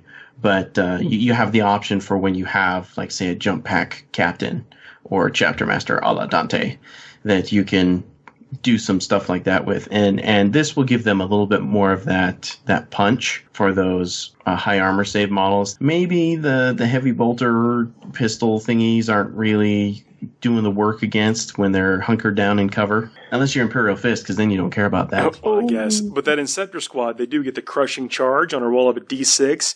Each model from this unit that finishes a charge move within 1 inch of an enemy unit. On a 6th, the enemy suffers a mortal wound. Yep, they've got that now. I mean, it's...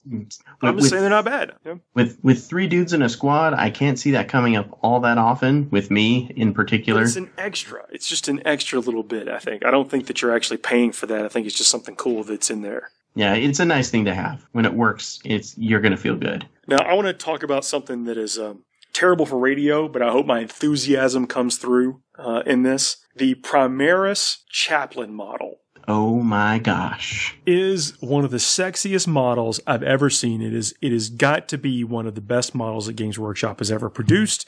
It basically checks off every single thing it needs. It has a skull face. He's got a cool cane. He's got an awesome looking gun, and he's in an amazing pose. And he's got neat robes and a hood, and like the skeletal armor. Ugh. I love it. This is the miniature that will launch 1,000 Primaris armies for people. I mean, that's... I'm pretty comfortable with that assessment, Paul. Yeah, I mean, it is... In the Codex, they have him painted up several different ways. He's got a book on his waist that, I mean... Again, he's got everything, dude. This thing could be, looks like he could be subbed out to be any character model you needed him to be, whether it be a chapter master, a chaplain, librarian, or whatever he has, he's got it all. Yeah, I mean, and you never know when you need a book when you're riding around in your repulsor tank and it's just pancaking Chaos Marines, and you think, well, I'm a little bored, let me just get my book out. That's his book of grudges, man. He's got to write down everybody who's ever wronged him on the battlefield and come back. And if he doesn't get him on the first pass, he's going to swing back around in the repulsor and squish him again. I appreciate that dwarf reference there, Paul. Of course, there's also a Primaris Apothecary. They have their own stats, own unit entries, and they're basically a little bit better, or just a little bit higher statted than the Space Marine equivalent. But you pay more for them. I'm super stoked about the Primaris Librarian. I mean, just, you guys know this about me, but the idea that I can have this cool librarian, he can ride around in an awesome tank, he's got a healthy amount of wounds, and a sick-looking model, I need 5. I need 5 right now. Yep, I think that's a good assessment. I think this is going to be the figure pack that everyone gets several of. They make a bunch of different figures out of them. Maybe even redo some name characters, for their own selves. I mean, it's good times. Yep. Oh, that's just so cool. Yeah, man. There's a lot in this book, and I guess we have time to talk about the aggressors. These things. Let me actually find the rule real quick, or the entry. Now, these are the guys that they have power fists with guns attached to them, walking around in the Gravis armor, so they're T5, and then they've got missile launchers on their backs, just in case anything needs some extra. The missile launchers aren't really missile launchers, they're grenade launchers. They look kind of missile-ish grenades. I'm not going to say that I wouldn't have thought the same thing, but what they do is it's called the Aggressor Squad. They are T5, 2 wounds, 3+ armor save. They come base with 2 attacks. They have 1 Aggressor Sergeant, 2 Aggressors. You can include 3 more. Each model is armed with auto Boltstorm gauntlets and a Fragstorm grenade launcher. The Boltstorm gauntlets are Assault 6, Strength 4, D, Damage 1, no AP, 18 inches. They can upgrade to Flamestorm gauntlets, which are Assault 2d6 at 8-inch range, Strength 4. The weapon automatically hits, though, so there's some value there. Then the Fragstorm. I'm hot on that. I see what you did there. The Fragstorm grenade launcher is Assault D6, Strength 4, 1 damage, no AP. But the cool thing about these guys, they are, instead of like a Space Marine riding around in Centurion armor, they're Space Marines that fill up the Centurion armor. That's probably a good way to describe it. They have not skipped leg day or arm day. Yeah, they've been getting swole. But they all come with Power Fist. So they have the auto bolt gun gauntlets in melee are strength ×2, puts them at strength 8, -3 to AP with D3 damage. They do get the -1 to swing, but that's the same way either for the Boltstorm or the Flamestorm gauntlets. I can just see these guys holding it down like against some of those like scary Alpha Strike type units like Gene Stealers, for example. Like, can you imagine a Gene Stealer unit trying to get a charge off against a unit of aggressors? Get this, man. Models in this unit can fire twice if they remain stationary during their turn, including when firing Overwatch. Yeah, so you get, let's see, even just 3 of these guys, right? With the Flamestorm gauntlets, getting D6 shots with 2 gauntlets each. That's I don't know what that math's up to be, but on average, you're going to be getting a billion hits approximately that you will be getting in Overwatch with these flamers. That's going to do some damage. It absolutely will. And I don't know how that would work. It's remain stationary during their turn. So I guess if you got a cult ambush off turn 1 at the top of the battle round, that they wouldn't have had the opportunity to move, so they couldn't have remained stationary. I would imagine that's the way that would play out. I mean, yeah, that's one of those tricky situations. I think that's how it would pan out. But, there's ways to get around that. But if you're planning on doing something else, and you're trying to protect an objective or what your enemy's up to, there's things you can do. including stand there and just, wait for them to come and burn them down with 8 inches. But I guess, well, if they were over 9, they would have to get the cold ambush to move up. Anyway, whatever. We're talking completely hypothetical. But remember that if they're out of range from your flamers, that's right. Because the flamers have an 8-inch range. Right. That is very good catch. The Relentless Advance, models in this unit do not suffer any penalty to their hit rolls for advancing and firing assault weapons. And the auto bolt gun gauntlets, or bolt storm gauntlets, and the flamestorm gauntlets, and the frag launchers are all assault weapons. That's good, because that means you can advance and shoot with them. Yeah, pretty reliably. I mean, and with the 8, so, I don't know what the best loadout for these guys are going to be, but I like the fact that they do get to fire twice if they remain stationary, so that's not bad. They can combat squad, they have a Know No Fear, and they got this Relentless Advance rule with a bunch of assault weapons. I'm very excited for these guys, and I want to see how they fit into the new Space Marine playstyle. I know we've talked a lot about the Primaris, but all the stuff that we know and love are still in here as we were covering with the chapter tactics. So Space Marines still exist. Obviously regular old Adepts Astartes. The Crusader squads for Black Templars kept their ability to arm. One initiate may replaces bolt gun with an item from heavy weapons. There's nothing about having to take a 10-man squad, to have heavy weapons. This is a lot of the flavor, a lot of things that you have come to expect and maybe built your army around still exist in this book. It's just, there's just more things to choose from now. Yeah, I mean, people talk about the Space Marine range. It's like, oh, there's so many Space Marine units, but it's a great day to be a Space Marine player. Let's just put it that way. Absolutely. You mentioned the Primaris Librarian. That is a thing. There are, all the characters, all the name characters are in here. All the special characters that have models are in here. It's a pretty thick book. There is lore in here. There are things that covers battles, get you excited about your chapter. There are some painted models in here to look at and to get examples from. The Inceptor squads with the plasma guns, with the cool rounded, almost like astronaut helmets, look very powerful to me. They look great. Yeah, that's going to put some real... I mean, as soon as somebody sees that unit in your army list, they're going to be thinking about who they need to protect from that. Yeah, but I can't get over this Primaris Chaplain. Like, I absolutely cannot wait to get my hands on that. Oh, yeah. I love it so much. It is so distinct from all the other chaplains, but it still fits. He just looks... I mean, check him out. It's probably, I think there's a picture on the community page. This will certainly be up for pre-order. That means you should see maybe some advanced copies showing up in your local game store pretty soon. But this, I mean, you maybe even seen some on the web by now, but this guy is amazing. Absolutely amazing. When I saw him the first time, I quite literally just stared at it for 4 or 5 minutes, envisioning about how I could make this into something specific for Blood Angels, and other character models. You can say it. You can just say Mephiston. I know you're thinking it. Everyone else is thinking it. But I mean, look, he's so much cooler looking than the other characters, and the other characters are still cool looking. Yeah, man, I just love that his Crozius is just a straight up pimp cane. Like he doesn't awesome. Need this heavy head on it. He's just like, you know what? This is my judgment stick, and you will abide by what I say. So we're real curious to see what other people do with the new chapter tactics and how they relates to their armies, about what they plan to do with them and make competitive armies that aren't just a bunch of Storm Ravens. Because remember, the chapter tactics only apply to infantry, bikers, and dreadnoughts.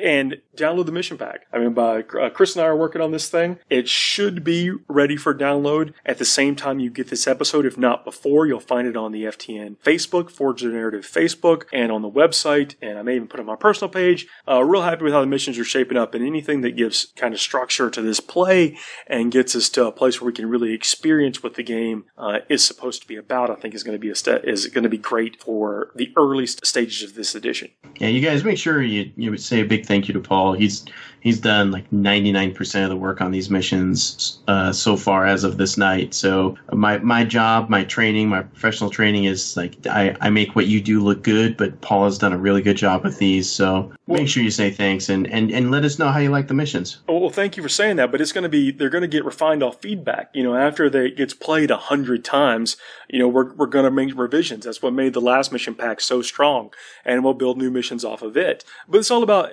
fun play, and I think adding some structure to the match play, which we really need. Absolutely. Greater mission variety, and it's just going to improve list diversity.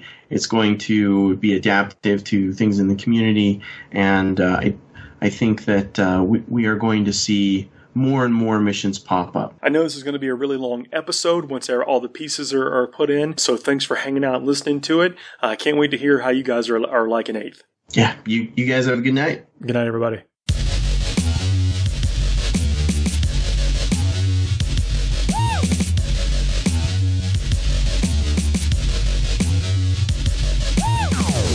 Thanks for listening.